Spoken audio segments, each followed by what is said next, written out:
amadas irmãs e amados irmãos que já se encontram conosco. Queremos agradecer a Deus por essa oportunidade de estarmos aqui mais uma vez para cultuar o nome dele, porque só ele merece o nosso louvor e a nossa adoração.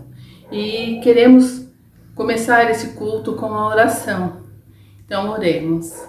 Senhor Deus, muito obrigado, Pai, por mais uma oportunidade, Deus, de estarmos na Tua presença, Pai. Em meio a tanto problema que temos passado, Senhor, nós estamos aqui com vida e saúde, Senhor. Ó Pai, muito obrigado. Queremos te agradecer e te pedir que Tu venha estar presente em cada detalhe desse culto, Senhor, abençoando cada uma que vai ouvir essa palavra, que vai participar dos louvores, Senhor. Queremos te agradecer em nome de Jesus. Amém.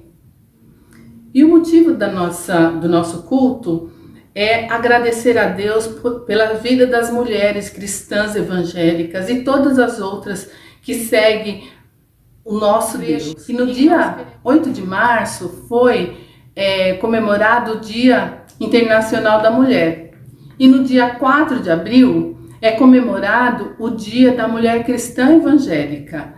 E o culto que estamos realizando hoje, em primeiro lugar, é para honrar e engrandecer o nome do nosso Deus e também para parabenizar a todas as mulheres cristãs, sendo ou não cristã evangélica, dizendo que somos mulheres mais que abençoadas, pois conhecemos o Deus Todo-Poderoso, que nos fortalece a cada dia e que em qualquer circunstância podemos sentir o seu zelo, carinho e cuidado por todas nós. Queremos também dizer a todas que o nosso valor não está em aparência, nem nas coisas que fazemos ou deixamos de fazer, e sim naquilo que trazemos em nossa mente e coração. E me lembro de um texto quando Samuel foi ungir o futuro rei de Israel. Ao ver Eliabe, irmão de Davi, logo pensou, é esse o rei, pois ele era bonito, forte, alto, mas o Senhor lhes disse, não atentes para a sua aparência, nem para a altura da sua estatura, porque o tenho rejeitado. Porque o Senhor não vê como homens, pois os homens vê o que está adiante dos olhos, porém o Senhor vê o coração. E isso está lá em 1 Samuel 16:7. Que o Senhor possa achar em nós, mulheres, um coração contrito, quebrantado, firmado na rocha que é Cristo.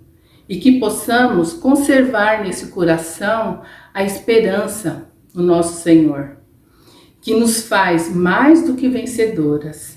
Ele nos tem fortalecido nesses dias tão mal que temos vivido. Que o Senhor abençoe ricamente as vossas vidas, amadas e amados irmãos. E nesse momento, queremos dar a oportunidade para a Lilian, é a nossa líder nacional de Mulheres em Ação, para estar orando por nós. E aproveitando também, orando pelo louvor que vai ser feito em seguida. Graça e paz, irmãs, é um prazer estar aqui com vocês. Nós queremos parabenizar a liderança da região de São Paulo por essa programação e parabenizar todas as mulheres cristãs evangélicas pelo seu dia, né? Somos gratos a Deus por cada uma de vocês que tem trabalhado na obra do Senhor e tem frutificado na igreja, no campo onde Deus tem plantado você. Nós vamos orar e vamos abençoar também esse tempo de louvor que teremos com a irmã Keila. Feche o seu olho agora. Vamos falar com Deus. Senhor, nós te damos graças, ó Deus, por esse tempo que nós podemos tirar agora para te adorar e te louvar. Obrigado, Senhor, porque em meio a tantas lutas e tantas dificuldades que temos vivido, podemos, ó Deus, ter a certeza de que o Senhor está conosco. Por isso podemos cantar, podemos louvar o teu nome, porque o Senhor em todo tempo é o mesmo. O Senhor não muda. O Senhor é o nosso Deus, o grande, todo-poderoso, e não há outro igual a ti. Nós te damos graças, ó Pai. Nós louvamos, ó Deus, o teu nome pela vida de cada mulher que hoje está fazendo parte desse grupo. Te louvamos, ó Deus, pela mulher cristã evangélica que tem, ao longo dos anos, desenvolvido a sua fé e transformado, ó Deus, momentos às vezes difíceis em oportunidade de proclamar o teu reino. Abençoa, ó Pai, em nome de Jesus, cada uma, para o louvor da tua glória, que elas sejam, ó Deus, mulheres abençoadas, sábias, mulheres que possam com sabedoria conduzir o seu lar e edificar a sua casa e, ó Deus, proclamando o teu reino, aumentar, estender a tenda da igreja do Senhor Jesus. Nós damos graças, louvamos o teu nome também pela vida da Keila, que vai conduzir agora o momento de louvor. Que o Senhor a abençoe, que o Senhor a guarde, que o Senhor continue protegendo, ó Deus, a Keila e a sua família de todo o mal. Nós somos gratos ao Senhor pela vida dela e pela vida da sua família, e por tudo que ela tem feito em nome do teu reino. Nós louvamos o teu nome, engrandecemos, ó Deus, em nome do Senhor Jesus. Amém. Deus abençoe.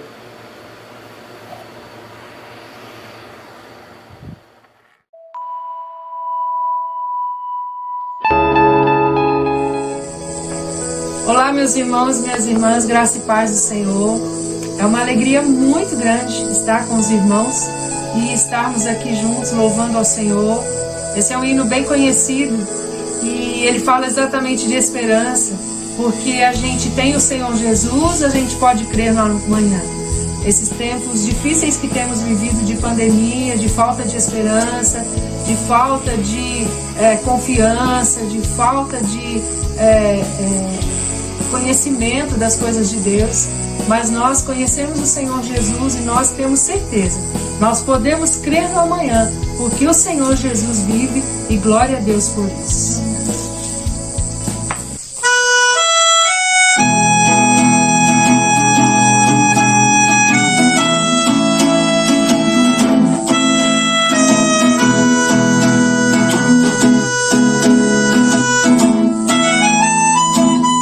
Deus enviou seu Filho amado pra me salvar e perdoar. Na cruz morreu por meus pecados, mas ressurgiu e vivo com o Pai está. Porque Ele vive, posso crer no amanhã. Porque Ele vive, temor não há. Mas eu venci, eu sei que a minha vida está nas mãos do meu Jesus, que vive está. E quando enfim chegar a hora em que a morte enfrentarei, sem medo então terei vitória, terei na glória o meu Jesus, que vive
E porque Ele vive, nós podemos crer no amanhã. E nós temos um Deus de promessas, por isso podemos crer. Porque o nosso Deus fala e a sua palavra se cumpre. O nosso Deus fala e fala a verdade. E Ele sabe o tempo certo para todas as coisas. Então nós louvamos o nome do Senhor porque Ele é um Deus de aliança, um Deus de promessas. E a sua palavra continua fiel e verdadeira nos nossos dias também. Louvado seja o nome do Senhor. Amém.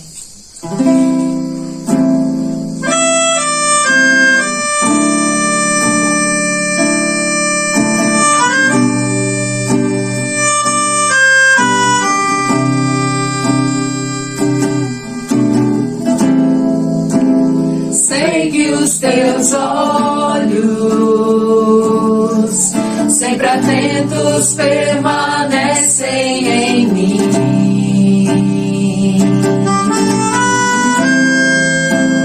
E os teus ouvidos estão sensíveis para ouvir meu clamor. Posso até chorar, mas a alegria vem de manhã. És Deus de perto, também de longe, nunca mudastes, tu és fiel.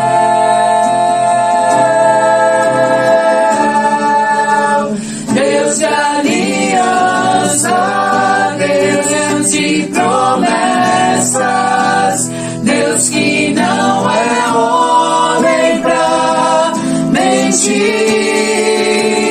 Tudo pode passar, tudo pode mudar, mas tua palavra vai se cumprir.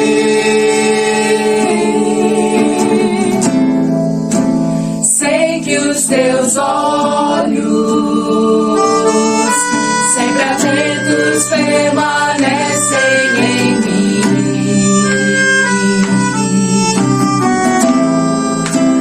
E os teus ouvidos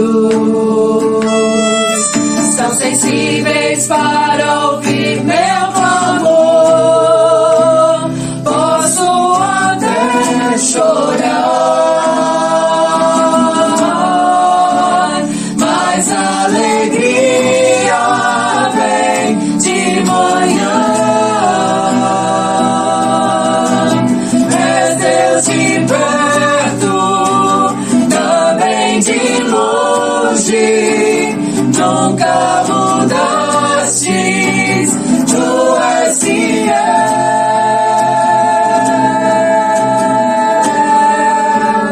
Deus de aliança, Deus de promessas, Deus que não é homem pra mentir. Tudo pode passar, tudo pode mudar, mas a palavra vai se cumprir.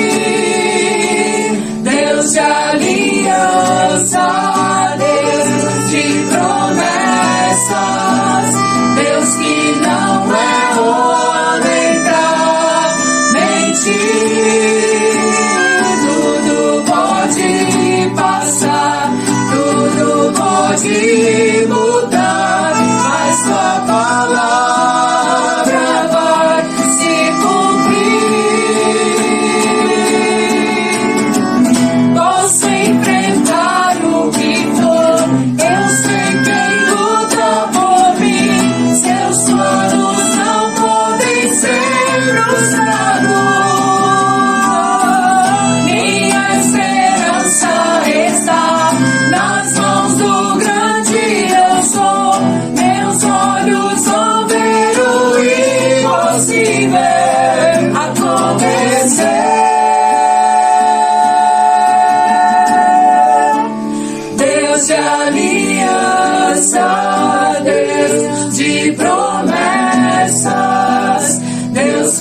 mudar, mas sua palavra vai se cumprir.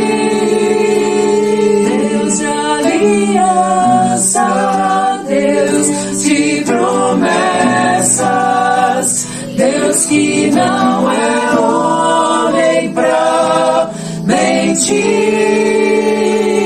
Tudo pode passar, tudo pode mudar, mas sua palavra vai se cumprir.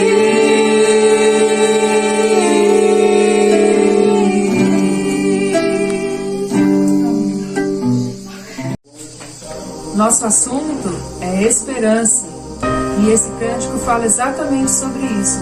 A esperança que nós temos da volta de Jesus. Louvado seja o nome do Senhor.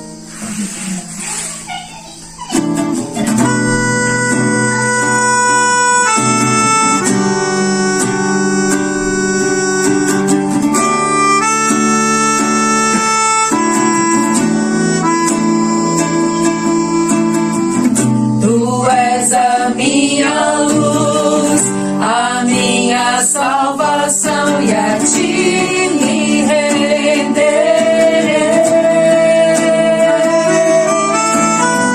Se ao teu lado estou, seguro em tuas mãos, eu nada temerei.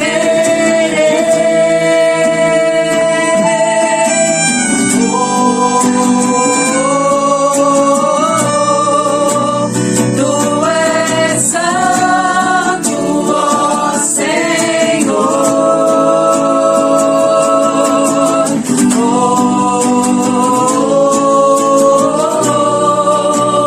Tu és digno de louvor.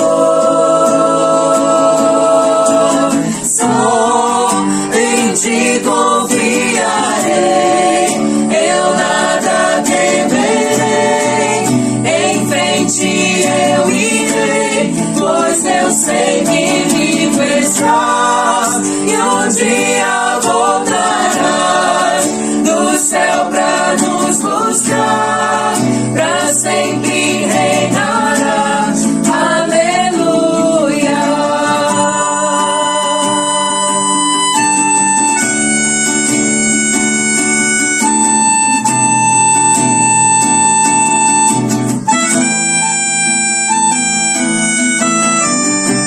Tu és a minha luz, a minha salvação, e a ti me renderei.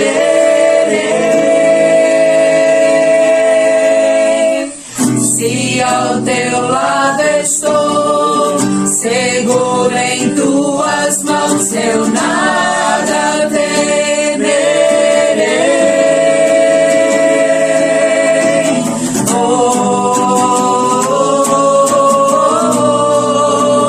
Tu és santo, ó Senhor.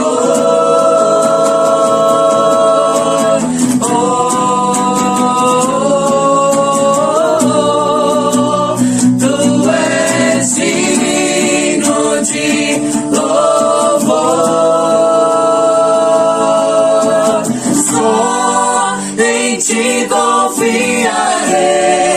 eu nada temerei. Em frente eu irei, pois eu sei que vivo estás, e um dia voltarás do céu pra nos buscar, pra sempre reinarás. Aleluia.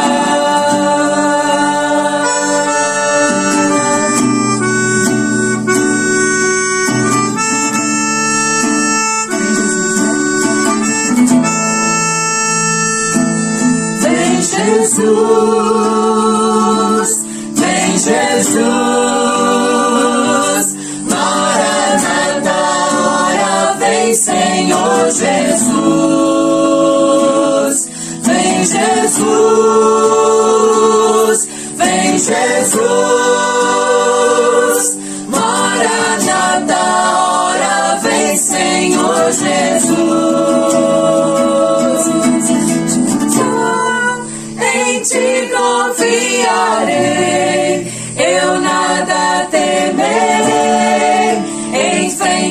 eu irei, pois eu sei que vivo estás e um dia voltarás do céu pra nos buscar, pra sempre reinarás. Aleluia, só em ti confiarei, eu nada temerei, em frente eu irei, pois eu sei que vivo estás e um dia voltarás do céu pra nos buscar, pra sempre reinarás. Aleluia.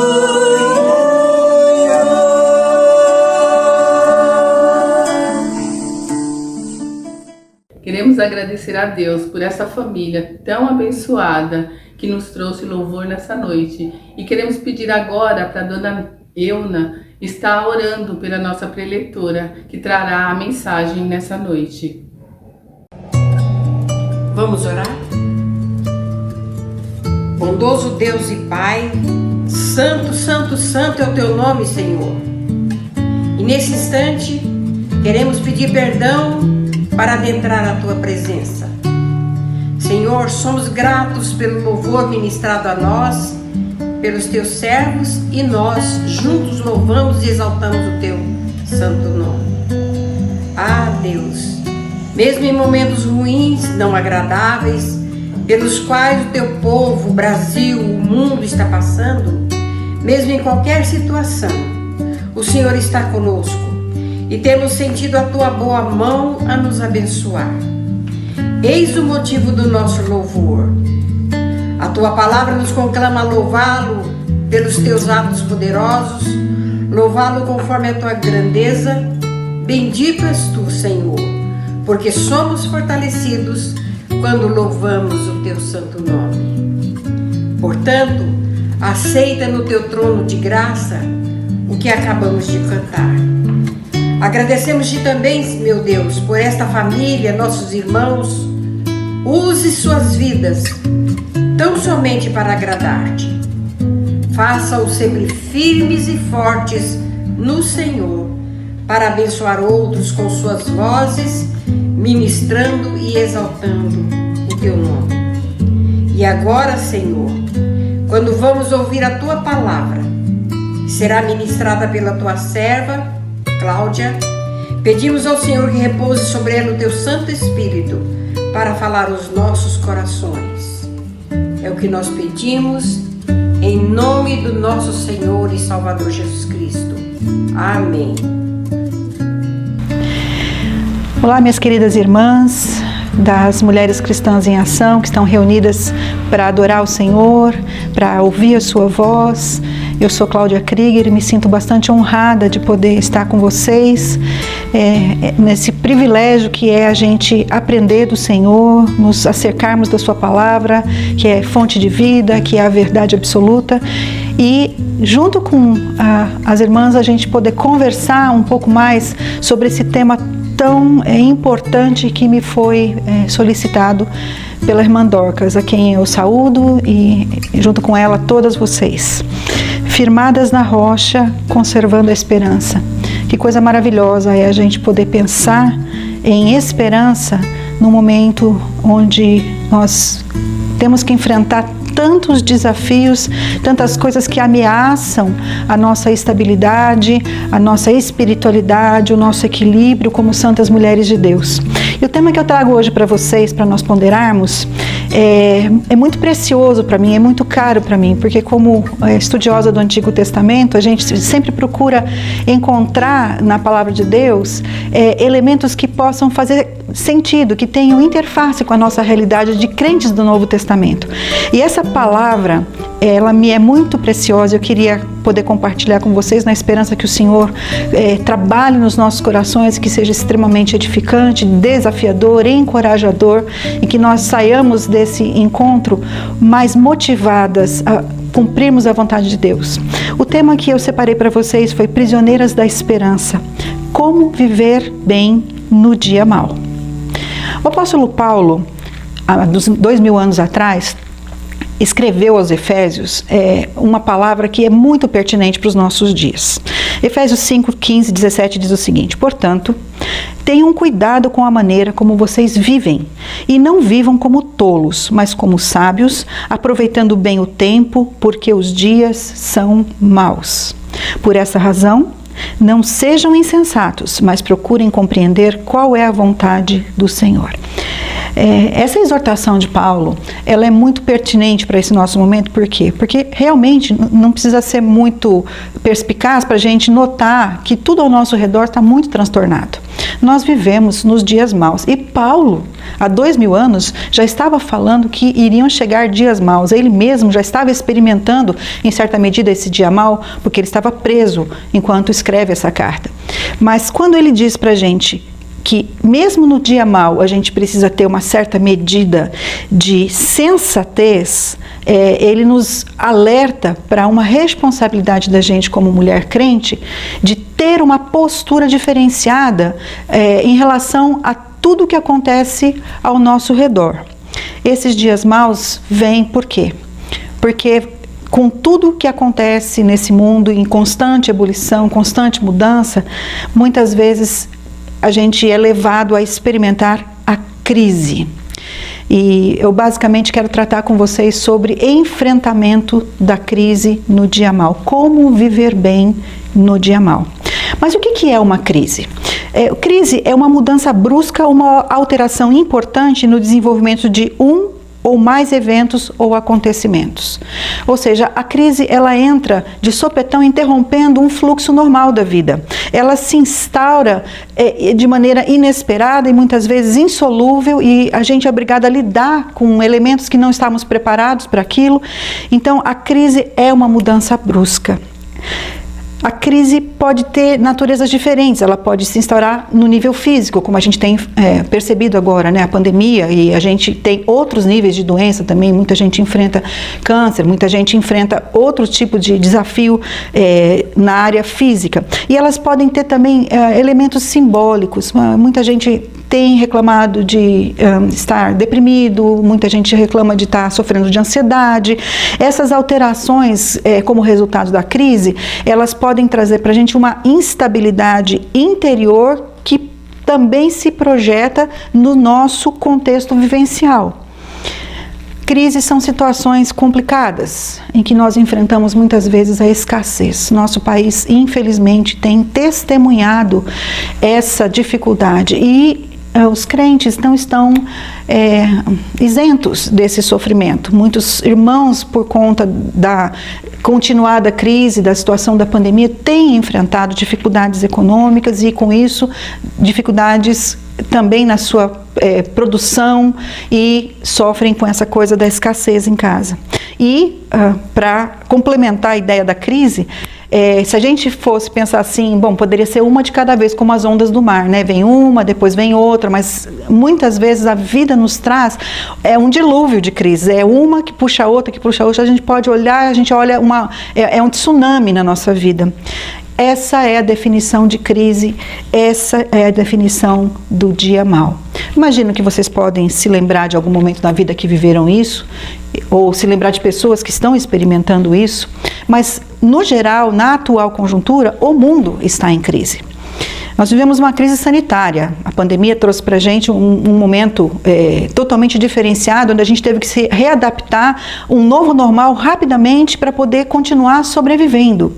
Crise econômica. Na esteira da pandemia, muitas demissões, muitos negócios falindo. Isso trouxe uma taxa de desemprego maior ainda do que o país já enfrentava antes da mudança do governo. Então a gente percebe que vão se acumulando dificuldades. A gente tem experimentado uma crise política, a corrupção, essa instabilidade. A gente não sabe se um dia vai ser isso, no outro dia a gente vai ter outra perspectiva. Crise. Uma crise psicossocial, porque a instabilidade gera na gente ansiedade. É natural a gente ficar instável quando a gente não sabe exatamente o que esperar no dia seguinte. Se a gente vai poder vir à igreja, se a gente não vai poder vir à igreja, se a gente vai poder encontrar as nossas famílias, se a gente não vai poder, se a gente vai poder sepultar um querido. Essa instabilidade, ela gera uma ansiedade que pode se não tratada de acordo com o Senhor, gerar uma crise de síndrome do pânico, uma depressão profunda, e infelizmente as estatísticas de suicídios corroboram esse argumento. Vivemos uma crise moral, uma crise de valores. Muitas vezes, no momento de aperto, é o que tem dentro do nosso coração que vem para fora. E a gente começa a ver que os nossos desejos não são tão alinhados com a palavra de Deus. Os nossos valores não refletem tanta integridade como a gente gostaria. E que a gente experimenta em períodos de maior tranquilidade. Então, uma crise moral.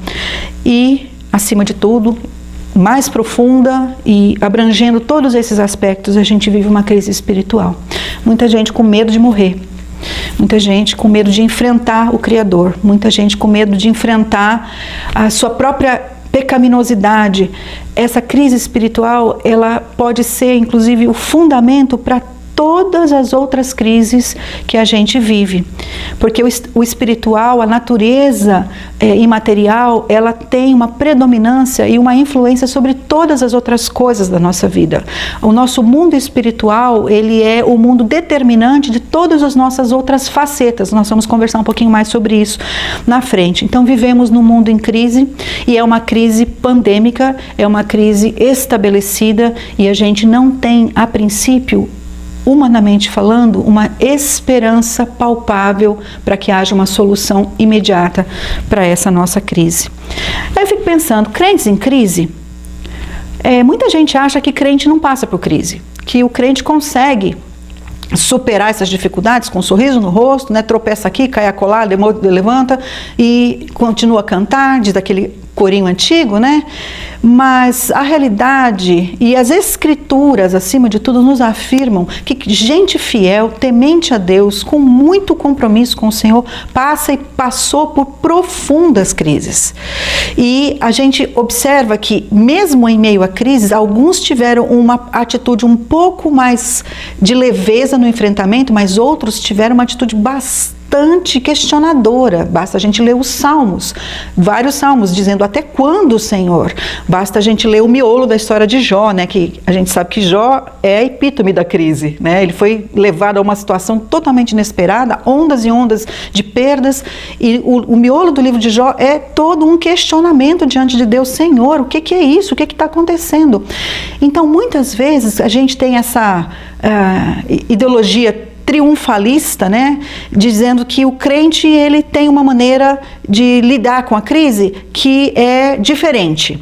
E essa diferença é a gente não dá nenhuma bola para ela, a gente desconsidera a crise como se aquilo não afetasse a gente de maneira nenhuma.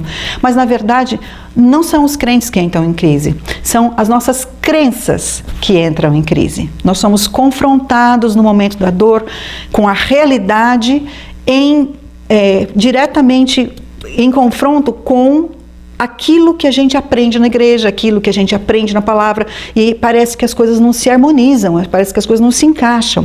Então, o que a gente quer fazer hoje? A gente quer fazer um panorama desse enfrentamento da crise da maneira como Deus pretende. Como disse Paulo lá em Efésios, a gente experimentar a vontade de Deus, pensando de maneira inteligente no enfrentamento de crises. Mas, na verdade, não são os crentes que entram em crise, são as nossas crenças que entram em crise. Nós somos confrontados no momento da dor com a realidade diretamente em confronto com aquilo que a gente aprende na igreja, aquilo que a gente aprende na palavra, e parece que as coisas não se harmonizam, parece que as coisas não se encaixam. Então, o que a gente quer fazer hoje? A gente quer fazer um panorama desse enfrentamento da crise da maneira como Deus pretende. Como disse Paulo lá em Efésios, a gente experimentar a vontade de Deus, pensando de maneira inteligente no enfrentamento de crises. Uma pergunta que é muito importante: de onde vêm as crises? Porque muitas vezes a coisa chega na nossa casa, avassaladora, e a gente fala, meu Deus, o que está acontecendo? Da onde que veio isso? O que foi que eu fiz? Onde que eu me apego? Quais são os meus referenciais? E eu queria sugerir para vocês que a Bíblia nos mostra 5 elementos que são propiciadores de crise. O primeiro deles é o nosso inimigo, é o diabo. O diabo, ele tem, o ministério dele é criar problema para crente. Por quê? Porque ele quer desestabilizar a nossa vida espiritual, ele quer desafiar o nosso Pai Celeste, ele quer instigar a nossa não fidelidade a Deus. E muitas vezes o Senhor permite que o diabo venha e atue dentro de um escopo da sua ordem, da sua soberania, como se o diabo fosse um cachorro muito bravo que está na coleira. Deus está controlando a coleira, mas de vez em quando Deus permite soltar a coleira um pouco, ele chega mais perto e a gente fica abalada. Por quê? Porque o poder destruidor do diabo, a criatividade, a metodeia dele, o jeito como ele estrutura, como ele cria estratégias para a gente tropeçar, para prejudicar a gente, é uma fábrica. Ele não tem, é limitado na sua criatividade para o mal, mas ele é um limitado por Deus. Mas a gente sim tem que considerar Satanás como sendo uma das fontes das crises, uma das fontes de sofrimento. A outra é a nossa própria condição humana, a nossa fragilidade, a nossa confusão. Nós, seres humanos, depois da queda, nos tornamos pessoas inviáveis, num certo sentido. Mantemos a imagem de Deus, temos o nosso Criador como nosso referencial, mas o pecado, ele trouxe para a gente uma deficiência no nosso mundo interior que distorceu toda a possibilidade da gente ser sensato por nós mesmos. Trouxe as doenças, trouxe a morte, trouxe a confusão na maneira de pensar, porque nós deixamos de pensar como Deus pensa e passamos a pensar como nós queremos. Esse é a grande síndrome de Adão e Eva no jardim. Então a condição humana traz crises, por quê? Porque a própria fragilidade humana permite dar espaço para que as coisas se desorganizem ao nosso redor e dentro de nós. Mas, às vezes, nós mesmas somos as causadoras da crise. O nosso pecado, a nossa falta de sabedoria, o nosso impulso, a nossa procrastinação, ou o nosso desejo de fazer as coisas de maneira rápida, soluções às vezes, muitas vezes impensadas, isso pode gerar consequências críticas para a nossa vida. Às vezes uma palavra que a gente dá que não cai muito bem, às vezes uma compra que a gente faz que não tem tanta sabedoria e cria uma crise financeira. Nós mesmas, muitas vezes, podemos ser a causa das nossas crises. Mas às vezes, outras pessoas também são causas da nossa crise. Pessoas que às vezes não têm a intenção de nos prejudicar, mas nos prejudicam porque tomam decisões que nos afetam diretamente. Pessoas que intencionalmente nos fazem o mal. São pessoas que geram crise, são geradores de crise na vida de uma mulher crente. Mas, mesmo considerando todos esses fatores, a gente nunca pode perder de vista que o maior responsável por tudo que acontece na vida de um crente é o próprio Senhor Deus. Então, em última análise, não é que Deus cria o mal, mas Ele muitas vezes permite que nós vivamos situações críticas com propósitos que muitas vezes escapam à nossa compreensão humana, porque nós não pensamos como Deus. Isaías 55 diz que os pensamentos do Senhor são superiores, os nossos são limitados, os caminhos de Deus são diferentes dos nossos, e às vezes, na sabedoria dEle, no seu plano perfeito, Ele contempla nos colocar em situações críticas para que a gente possa desenvolver uma espiritualidade mais arraigada, mais profunda, um conhecimento mais sério, mais próximo dele, e experimentemos realmente a vontade dele, não quando tudo só vai tranquilamente, mas quando tudo parece perdido. Nós nos apegamos, como Jó, que disse: ainda que me mates, confiarei. Esse tipo de fé, ele é gerado em momentos de crise. Então, esses fatores, eles nos ajudam a pensar, a partir do momento que a gente entra numa situação difícil, como pequenas matrizes. Olha, será que quem será que está trazendo esse problema para a minha vida? Será que é uma ação satânica? Efésios 6 fala das ações do diabo e dos seus asséculos tentando destruir o povo de Deus. Ele fala para a gente se pegar na força do seu poder, né? Mas está ali, dia mal, Satanás. Será que vem disso? Só o Senhor pode confirmar isso. Será que foi alguma coisa da própria condição humana? Eu fiquei doente porque eu sou humano, é possível eu ficar doente. Ou sofri uma perda porque eu sou humano. Então, a gente pode calibrar a nossa crise através dessas 5 matrizes, levando em consideração que, em última análise, o Senhor nosso Deus é o Senhor das crises. Mas, falando em Antigo Testamento, um período crítico na vida do povo de Deus, o período da volta do exílio da Babilônia, onde eles encontraram uma cidade absolutamente destruída, nenhuma esperança. Todas as coisas conhecidas estavam reviradas, não tinha nenhum referencial estável para aquele povo no retorno. Vem um profeta chamado Zacarias e no seu livro escreve a respeito da vinda do Messias no capítulo 9. E ele faz uma chamada muito importante para nós, que vale para a gente até hoje. Ele fala o seguinte: voltem à sua fortaleza, ó prisioneiras da esperança. E eu coloquei uma ilustração aqui para vocês de uma fortaleza exatamente como funcionava nas épocas antigas. As fortalezas ficavam sobre as rochas, eram construídas no alto por uma questão de segurança, facilidade de encontrar os inimigos, dificuldade dos inimigos acessarem. E Zacarias diz para aquelas mulheres, para aqueles homens: voltem à sua fortaleza, voltem para a rocha, prisioneiros da esperança. Infelizmente, a gente como crente nem sempre sabe o que é voltar para a rocha. A gente não sabe como encarar uma crise, porque a gente vem habituado com os nossos velhos costumes, as nossas antigas perspectivas. Assistindo uma palestra no ano passado numa universidade, eu ouvi um dos nossos filósofos brasileiros, o Leandro Carnal, fazendo uma abordagem muito inteligente. Às vezes, no mundo, as pessoas têm uma percepção das coisas que pode contribuir para o nosso conhecimento. E ele falando sobre pessoas que entram em falência ou entram em algum tipo de crise, a maneira equivocada como as pessoas lidam com suas crises. E ele aponta 3 situações básicas, 3 atitudes básicas que muitas vezes, irmãs, a gente, mesmo como crente, assume. E aí a gente, além da crise para administrar, a gente tem que administrar todo o sofrimento que a gente se impõe pela falta de sabedoria. A primeira maneira da gente não encarar uma crise é negando a crise. É uma atitude negacionista. Aquela coisa assim, não é tão grave assim, não é tão difícil assim. A gente acha que com isso é uma palavra de fé, mas na verdade a gente está não se permitindo enxergar a realidade da coisa, porque a gente tem muito medo da verdade. Tem muito medo de ter que lidar com uma coisa que é impossível para a gente resolver. Então a gente nega, a gente fala, não é tão grave assim. Às vezes a gente vai conversar com uma pessoa que está pedindo um socorro, a gente age de maneira negacionista com a pessoa. Não, você está sendo exagerada. Não é uma maneira certa da gente encarar a crise. Quanto mais realistas nós formos, melhor vai ser a nossa atitude com o enfrentamento, apesar da dor que a verdade causa. Mas olha, uma verdade dolorosa é 1000 vezes melhor do que uma mentira piedosa. A gente precisa ter essa postura de coragem perante a situação e não negar o problema.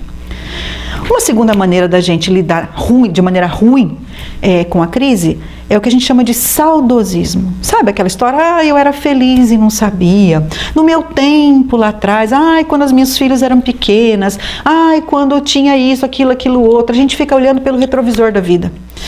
E quem dirige olhando pelo retrovisor bate o carro.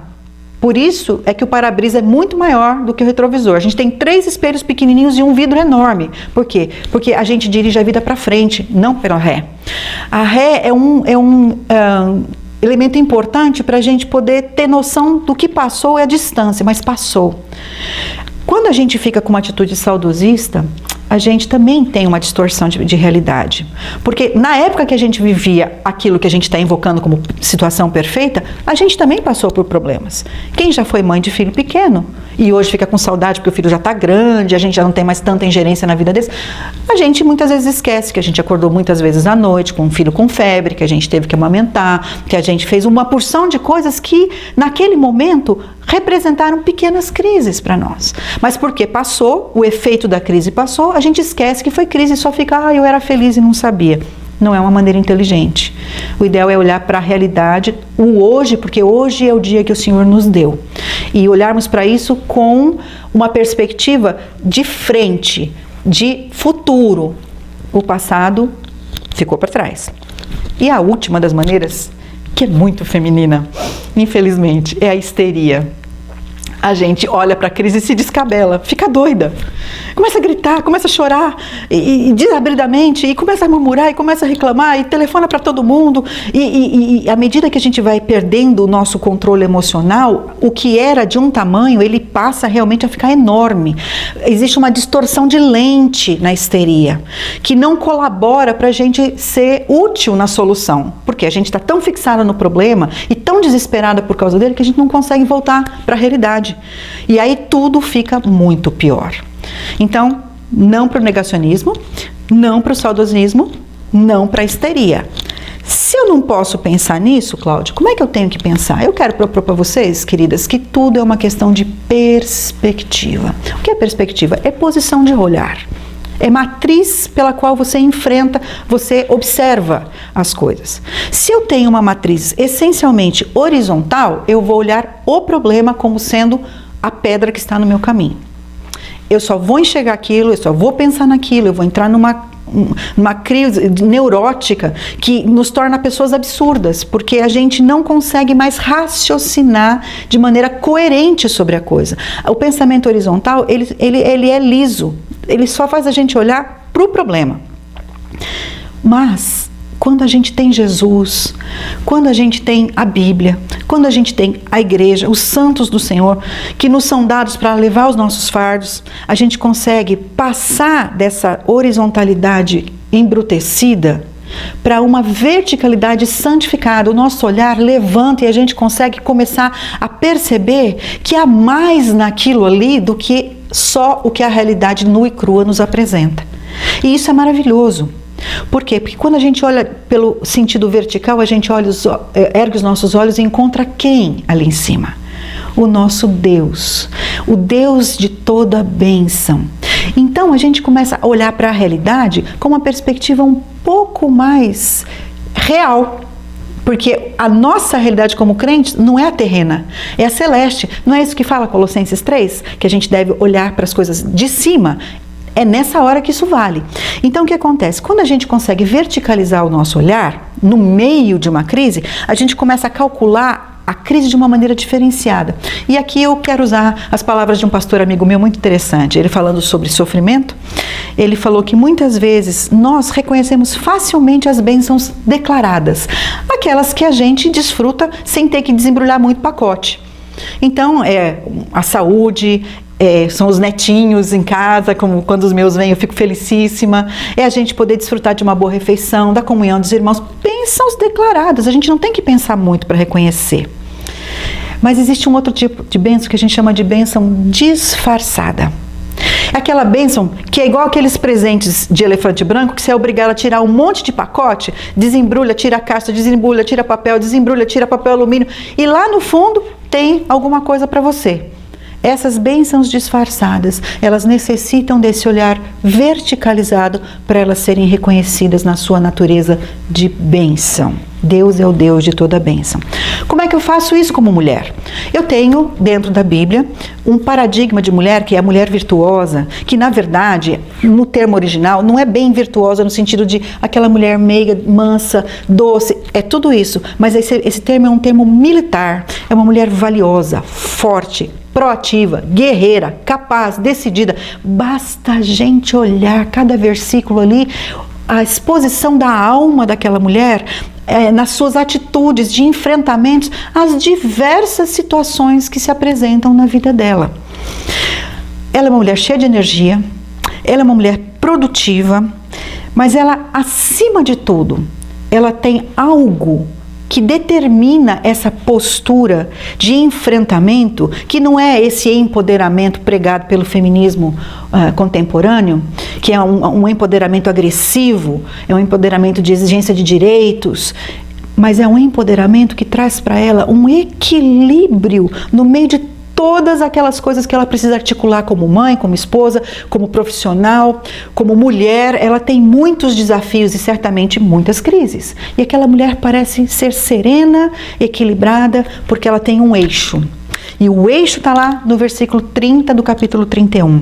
Enganosa é a graça, vã é a formosura, mas a mulher que teme ao Senhor, essa será louvada. Esse eixo da vida dela é o temor do Senhor. Então, se a gente pode falar que o primeiro segredo para a gente enfrentar a crise é a gente restaurar no nosso coração esse eixo do temor do Senhor, ou seja, a gente tem que estar rendida, a gente tem que estar submissa, a gente tem que estar maravilhada, todas as palavras que definem esse temor de Deus, reverência, uma reverência alegre, toda a nossa vida precisa estar referenciada ao temor do Senhor. Então eu quero usar para vocês esse termo chamado teorreferência. E aqui eu tenho uma roda de bicicleta que tem um eixo e que da onde partem os raios que mantém seguro aquela parte que é o pneu. A bicicleta só roda em equilíbrio porque todos os aros estão calibrados perfeitamente para que aquilo tenha um movimento harmônico. A nossa vida é o pneu, o nosso Deus é aquele eixo, e os raios são os conhecimentos bíblicos que a gente precisa adquirir para poder fazer com que essa roda gire de maneira harmônica. Ou seja, a gente tem essa teorreferência como sendo o reconhecimento de que tudo em nossa vida está diretamente ligado a Deus. Por quê? Porque nós vivemos para Ele e porque nós dependemos dEle em todas as áreas da nossa vida. Então essa teorreferência, que na verdade é outra palavra para o temor do Senhor, ela é o que traz para a gente o nosso eixo, o nosso núcleo duro, o nosso equilíbrio para o enfrentamento das crises.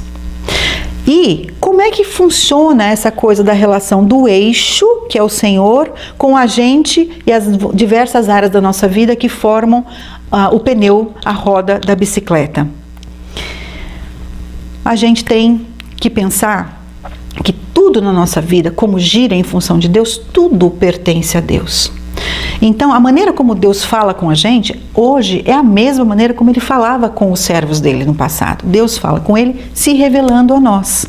Então, Ele é o nosso Deus, um Deus que fala conosco, um Deus que se mantém presente na nossa vida, mas, muitas vezes, porque a gente tem uma visão um pouco distorcida da nossa relação com Deus, a gente não experimenta esse eixo influenciando diretamente as diversas áreas da nossa vida.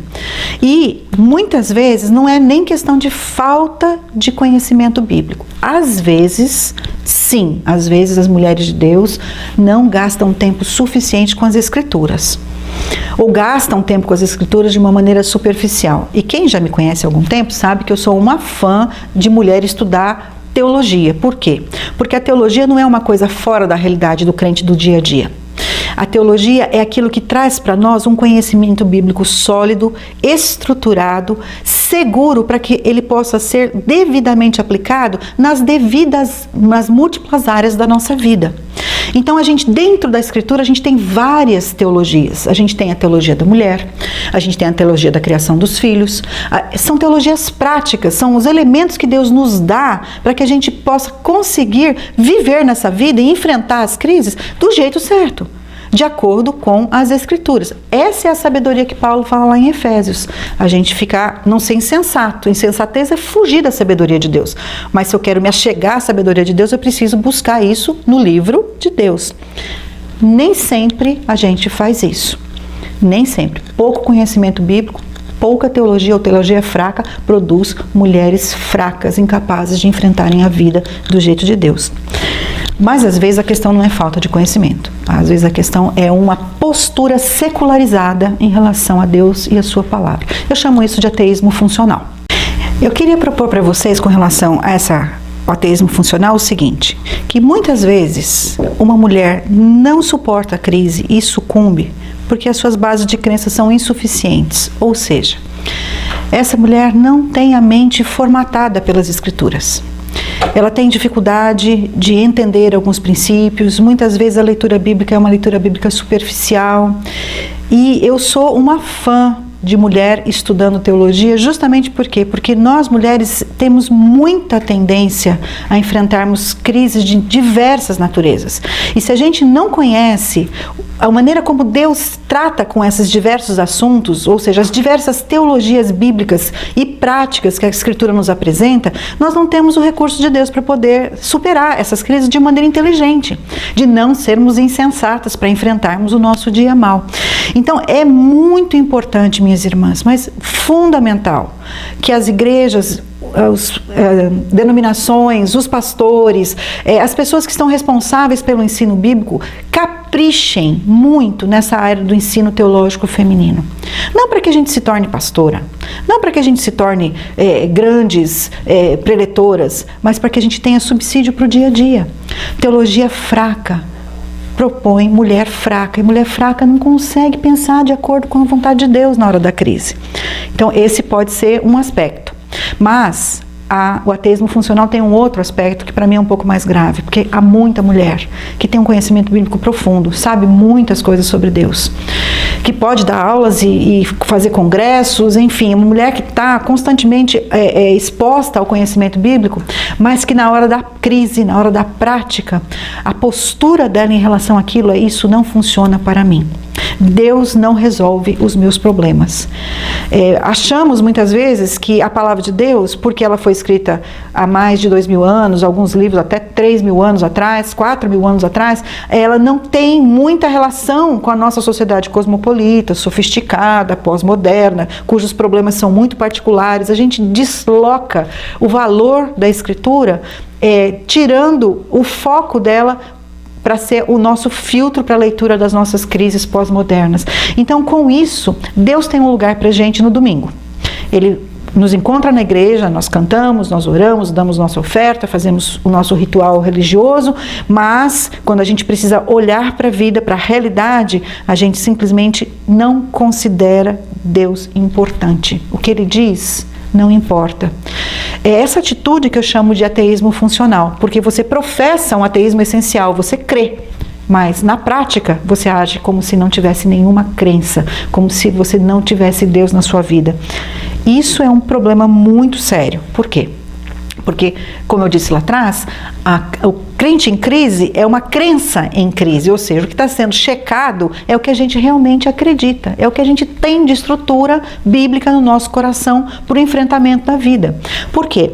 Porque no processo bíblico, para a gente alcançar a estabilidade no enfrentamento da crise, estabilidade que traz esperança, a gente precisa ter um fator que seja externo. Se a gente for pensar simplesmente da nossa maneira, da nossa perspectiva, ou pelo conselho de outras pessoas, ou pelo que a mídia está informando, a gente fica sempre no nível horizontal, a gente nunca transcende para o nível vertical. Mas quando a nossa crença é influenciada pelo eterno, porque a palavra de Deus é viva e eficaz e ela é eterna, ela não muda, ela é suficiente. Quando a gente recebe essa influência nas nossas crenças e essas crenças se transformam em convicções, essas convicções é que vão modelar o nosso pensamento, as nossas emoções, a nossa imaginação, a nossa consciência, a nossa vontade e finalmente vão interferir nas nossas ações, nos propiciando sabedoria especial para a gente ter uma postura condizente com Deus e realmente ser parte da solução da crise e não entrar no desespero.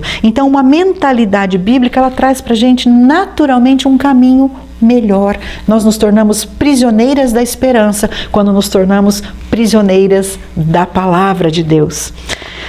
E aí a gente volta à fortaleza. Alimentar a mente com conhecimento de quem Deus é, através da palavra, dá essa estabilidade na incerteza das crises. Então é importante a gente conhecer Deus como Ele se revela nas Escrituras. E o que Ele fala? Ele fala lá em Salmo 18 o seguinte: o Senhor é minha rocha, minha fortaleza, meu libertador, Deus é meu rochedo em quem me refugio, Ele é meu escudo, o poder que me salva, a minha torre alta. Todos esses sinônimos, eles vão construindo na nossa mente uma imagem de Deus como sendo aquele que pode nos proteger absolutamente de tudo. Por quê? Porque os nossos olhos passam da instabilidade da crise para a estabilidade da rocha. E naquela rocha há vários elementos de proteção. Ele é escudo, há elementos de batalha, Ele é quem me salva. Deus entra na nossa frente, ao nosso lado, por cima, por baixo e se torna aquele que nos protege na hora da crise. Conhecer a Deus é viver bem no dia mau. E eu quero trazer para terminar o nosso tempo um exemplo de um profeta que viveu uma crise extrema no pré-exílio babilônico, que foi Jeremias. Todo mundo sabe a história de Jeremias. foi chamado ainda novinho para o ministério, um moço que tinha muitas debilidades emocionais, mas um homem que levou até o último dia da sua vida o compromisso com Deus em meio a crises enormes, crises nacionais, crises interiores, crises ministeriais. Ele é o homem da crise no Antigo Testamento. Abacuque conta pra gente um pouco do que Jeremias enfrentaria. Abacuque veio um pouco antes de Jeremias e ele conta como Deus mostrou para ele que os caldeus, os babilônios, iriam entrar em Jerusalém e iriam destruir Jerusalém a mando do Senhor. Olha Deus como sendo aquele que promove uma crise no seu povo com um propósito de puni-lo, de discipliná-lo, mas também de restaurá-lo. E o que os caldeus fizeram? Assolaram a cidade de Jerusalém. Destruíram o templo, a casa de Deus. Então, uma crise social, uma crise cívica, uma crise espiritual, uma crise da população, porque eles levaram os líderes embora, o povo ficou sem liderança e deixaram apenas as pessoas mais simples para cuidarem lá da terra de Judá. Crise total. Jeremias acompanhou todo aquele movimento de descendência nacional, de decadência, triste. Muito triste, porque ele tinha avisado o povo: se vocês não se voltarem para Deus, vai acontecer conosco o que aconteceu com o Reino do Norte. Os assírios entraram e deixaram puro sal a terra ali, misturaram, os samaritanos nasceram por causa dessas misturas de outros povos que foram trazidos. Então, assim, bagunçou todo o Reino do Norte. E Jeremias falou: vocês precisam aprender com a experiência alheia. A gente não precisa passar por isso, gente. Nós podemos nos arrepender e voltar para Deus. Mas o povo foi endurecendo, a liderança foi endurecendo, enfim. 586, depois de 3 anos de cerco, entra Nabucodonosor e faz uma destruição total. E Jeremias é testemunho ocular disso aí. Olha o texto dele: ovelhas perdidas têm sido o meu povo. Os seus pastores as fizeram errar, para os montes as desviaram, de monte para outeiro andaram, esqueceram-se do lugar do seu repouso. Todos os que as achavam as devoravam, e os seus adversários diziam: culpa nenhuma teremos, porque pecaram contra o Senhor, a morada da justiça, sim, o Senhor, a esperança de seus pais. Ou seja, era o caos total. Para onde Jeremias se virava, ele encontrava uma crise diferente, a partir da liderança espiritual, todo mundo perdido, todo mundo sem referência. E aí o que acontece? Jeremias é usado por Deus para trazer para o povo esperança. No meio daquele caos, daquela crise, Jeremias escreve um livro inteiro, narrando as suas experiências críticas na cidade de Deus que tinha sido destruída, mas trazendo um contraponto que é didático para nós. Por que é didático? Porque Paulo fala em Romanos 15:4, pois tudo o que foi escrito no passado foi escrito para nos ensinar, de forma que por meio da perseverança e do bom ânimo procedentes das Escrituras, mantenhamos a nossa esperança. Então aqui está a segunda dica. Para a gente conseguir manter a esperança, a gente precisa conhecer o nosso passado histórico. E a história de Judá é a nossa história. Então, quando a gente olha para o livro de Lamentações, rapidamente, como faremos agora, nós podemos resgatar alguns princípios que nos norteiam, que nos ajudam a filtrar a nossa crise, de maneira que nós possamos, no meio do nada, no meio da instabilidade, no meio da crise mais profunda, sermos prisioneiras da esperança. Quero trazer à memória o que pode me dar esperança. Mas Jeremias foi sábio na sua abordagem, Lamentações 3. A primeira coisa que ele fez foi notificar de maneira poética, de maneira muito lírica, a realidade caótica que ele enfrentava. Ele diz o seguinte: eu sou o homem que viu a aflição causada pela vara do furor de Deus. Ele me levou e me fez andar nas trevas e não na luz. Certamente ele voltou a sua mão contra mim sem parar todo o dia. A situação era na terra, mas Jeremias tinha os olhos no céu. E ele não negou a situação difícil que ele vivia, mas ele atribuiu à pessoa correta a causa básica da sua situação. Por que é importante a gente reconhecer Deus em todos os nossos caminhos e não nos estribarmos no nosso entendimento? Porque o Deus que traz a crise é o Deus que traz a solução. Quando a gente reconhece Deus na nossa situação, nós estamos trazendo a pessoa mais poderosa de toda a nossa realidade para dentro do nosso problema.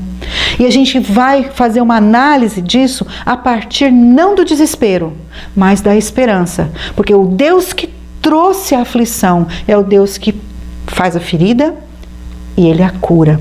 Então a primeira coisa, irmãs, que nós precisamos ter em meio a qualquer crise, seja muito grande, seja mais simples, que Deus permite que chegue até nós, é reconhecermos a presença do Senhor ali. Aquilo veio de Deus.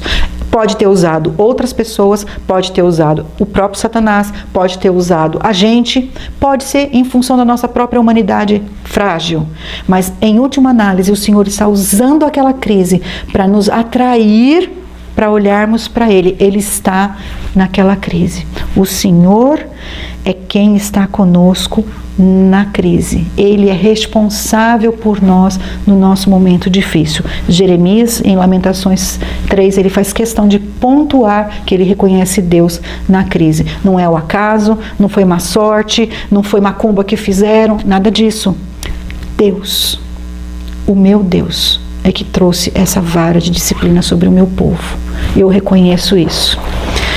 Segundo ponto, quando acaba a esperança, porque às vezes a coisa chega muito crítica. Eu lembro que quando a nossa netinha, minha filha estava esperando a nossa netinha, nós tivemos uma notícia gravíssima. Ela havia contraído citomegalovírus.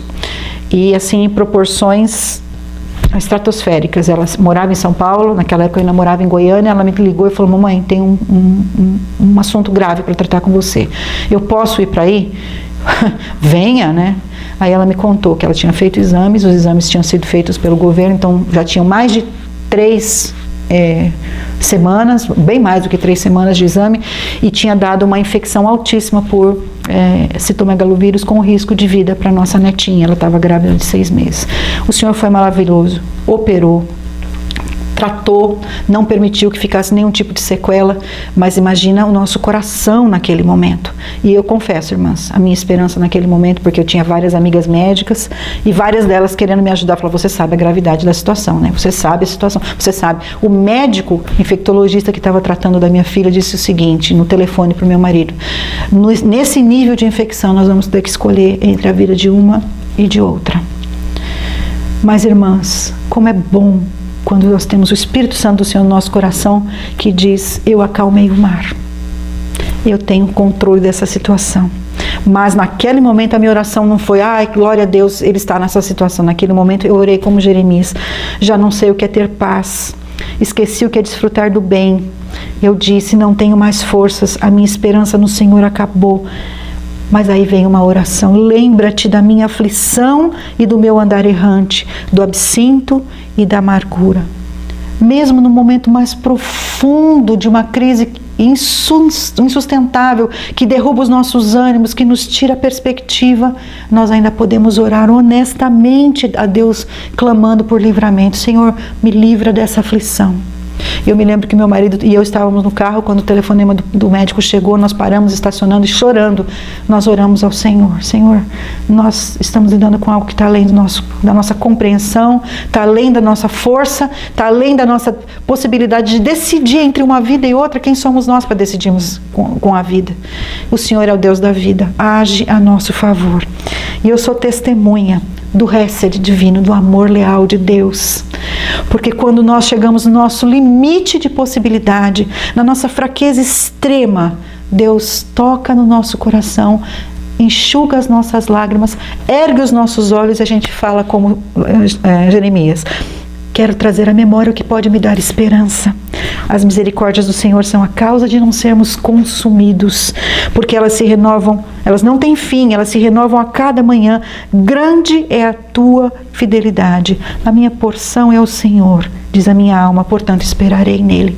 Essa expectativa pela ação de Deus, essa certeza que faz a gente olhar para o alto e falar: Deus, e se eu estou viva é porque o Senhor está aqui comigo, porque o teu amor leal tem protegido a minha vida.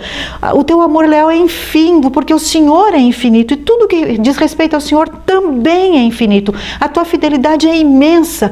Esses atributos de Deus trazem para a gente um olhar diferenciado, porque o Deus grande venha a meu favor numa situação que pode se tornar pequena, se colocada em termos de proporção. Eu tiro o foco do problema, da crise, e coloco o meu foco naquele que é o Senhor da esperança. E esse usar a palavra de Deus, nos recordando quem Deus é, por exemplo, Isaías 40 é um excelente livro, um excelente capítulo para a gente ler, porque ali tem várias descrições do poder de Deus, até o ponto de ele falar que ele dá força ao que está cansado e renova a energia de quem não tem nenhum vigor. Nós estamos assim na crise, recordarmos quem Deus é, a sua grandeza, a sua fidelidade, a sua bondade, essa fé no caráter divino, essa teologia limpa, vem e lava as nossas lágrimas, limpa o nosso coração, ergue o nosso ânimo e a gente tem esperança. O Senhor é bom para os que esperam nele, para aqueles que o buscam. O Senhor não rejeitará para sempre. Ainda que entristeça alguém, terá compaixão, segundo a grandeza das suas misericórdias. No dia em que te invoquei, chegaste perto de mim e disseste: não tenha medo. Defendeste a minha causa, Senhor, remiste a minha vida. A experiência de Jeremias é a nossa experiência na crise. Ao se reportar a Deus, ao voltar o pensamento para aquele que é dono de todas as coisas, o Senhor das perfeições, ele consegue trazer para a gente a nossa posição de miseráveis, necessitados, mas aqueles que desfrutam de uma compaixão eterna. O Deus que se aproxima daqueles que o buscam, o Deus que defende a causa daqueles que esperam nele. Esse é o jeito crente da gente enfrentar a crise. Não tem outro jeito. É assim que a gente parte para a vida, com coragem. Esse é o temor do Senhor. Isaías diz que Jesus, ele seria parte desse processo. Deus Pai, Deus Filho. Brotará a raiz de Jessé, aquele que se levantará para reinar sobre os gentios. Estes colocarão nele a sua esperança. Isaías está falando de nós. Nós somos os gentios, a igreja de Deus que tem Jesus como a sua esperança. Deus Pai traz esperança, Deus Filho traz esperança, Deus Espírito traz esperança. Que o Deus da esperança os encha de toda alegria e paz. É o que a gente precisa na crise. Porque senão a gente fica muito mal, a gente fica totalmente depauperado, sem força, um coração deprimido, abatido, não tem coragem de enfrentar. Mas o Deus da esperança nos enche. Esse verbo é maravilhoso, porque a ideia é jorrar, não é encher com aquela coisa medida de gente muquirana, não. Deus dá alegria e paz de uma maneira que esparrama, que sobra, que atinge outras pessoas. Por quê? Por sua confiança nele, para que vocês transbordem de esperança. É coisa boa jorrando o tempo todo no meio da crise, pelo poder do Espírito Santo. Então a mulher crente, ela tem Deus Pai por ela, Deus Filho por ela, Deus Espírito Santo por ela, agindo na esperança. E aí a gente pode dizer, crise não, Cristo. Que diremos, pois, diante dessas coisas? Se Deus é por nós, quem será contra nós? Aquele que não poupou o seu próprio filho, mas o entregou por todos nós, como não nos dará juntamente com ele e de graça todas as coisas? Quem nos separará do amor de Cristo? Será tribulação? Olha as crises: angústia, perseguição, fome, nudez, perigo, espada, como está escrito. A vida do crente é uma crise só. Essa é a minha versão para esse versículo. Por amor de ti, enfrentamos a morte todos os dias. Somos considerados como ovelhas destinadas ao matadouro. Mas, e quando Deus coloca mas na Bíblia, pode esperar uma coisa gloriosa. Em todas estas coisas somos mais que vencedores por meio daquele que nos amou. Pois estou convencido de que nem morte, nem vida, nem anjos, nem demônios, nem presente, nem futuro, nem quaisquer poderes, nem altura, nem profundidade, nem qualquer outra coisa na criação será capaz de nos separar do amor de Deus que está em Cristo Jesus, nosso Senhor. Isso é ser prisioneiro da esperança. Não há nada nesse planeta, e nem no mundo do porvir, nem nas entidades espirituais que possa nos separar do amor de Deus. Ou seja, não há nenhuma crise que é capaz de nos afastar do nosso Senhor, que é aquele que deu o seu Filho por nós, o argumento maior, e porque ele já deu para nós a solução do maior dos nossos problemas, das nossas crises, que era a nossa perdição eterna nos nossos pecados. Como ele resolveu esse problema maior, a promessa é que nos outros problemas menores Ele também nos dará solução. E eu encerro dizendo para vocês o que Moisés disse para o povo em Deuteronômio 32:4. Eis a rocha, as suas obras são perfeitas, porque todos os seus caminhos são juízo. Deus é fidelidade, nele não há injustiça, ele é justo e ele é reto. Louvado seja Deus, porque nós temos alguém que é maior do que nós no enfrentamento das nossas crises. E isso é o que nos traz esperança. Podemos ser prisioneiras da esperança, porque o Deus que nos salvou é o Deus que vai nos livrar da crise, em alguma medida nessa terra, e nós temos a esperança que no porvir não mais sofreremos nenhum outro tipo de crise, não haverá mais dor, mais separação, mais lágrima, nada que ameace a nossa estabilidade. Estaremos para sempre com o Senhor. Louvado seja Deus por essa obra completa de salvação. Muito obrigada por esse tempo e espero que Deus as abençoe e complete no seu coração a obra necessária para que a palavra tenha o efeito completo na sua vida, se você estiver em algum momento de crise. Que palavra abençoadas, irmãs. Que não esqueçamos que devemos alimentar a nossa mente, o nosso coração com a palavra de Deus, porque é ela que vai nos dar força, é ela que vai nos encorajar a vivermos de uma forma a vencer todas as nossas crises. Pode ser a que nós estamos passando hoje por pandemia ou as que virão, porque a palavra de Deus fala que no mundo a gente vai ter aflição, mas como Ele venceu, nós também venceremos. Que Deus possa estar nos abençoando. E quero chamar agora o pastor Pedro, que vai fazer a nossa oração final e impetrar a bênção apostólica. Que Deus abençoe cada uma de vocês. Olá, queridas irmãs, tudo bem? Pastor Pedro aqui. Gostaria de orar junto com as irmãs por esse tempo de adoração, de exposição da palavra que tivemos. Um tempo tão bom, tão rico de verdades bíblicas, de comunhão, de aprendizado do Senhor e desafiador também. Queria convidar as irmãs para orarem junto comigo. Pai, muito obrigado pela vida da Cláudia, obrigado por esse momento, Deus, de aprendizado, de exposição da Tua palavra. Ajuda-nos, Deus, todos nós aqui, ajuda as minhas irmãs, minhas colegas, minhas amigas aqui presentes, Deus, a lutarem e vencerem as crises no poder do Senhor. Continua consolando, confortando, encorajando os nossos corações para que a gente seja cada vez mais parecido contigo. Nos ajuda, Deus, a entender que às vezes as crises são causadas por nós mesmos. Nos ajuda, Deus, a entender, inclusive, que o Senhor age em nosso meio para fazer a gente mais parecido com Jesus em meio à crise. Em nome de Jesus, Deus, nós somos todos aqui gratos por aquilo que o Senhor fez ao longo deste programa, pela oportunidade de louvar ao Senhor e de aprender mais da Tua palavra. Em nome de Jesus. Amém. Queridas, Deus abençoe. Bom fim de programa para vocês. Até mais.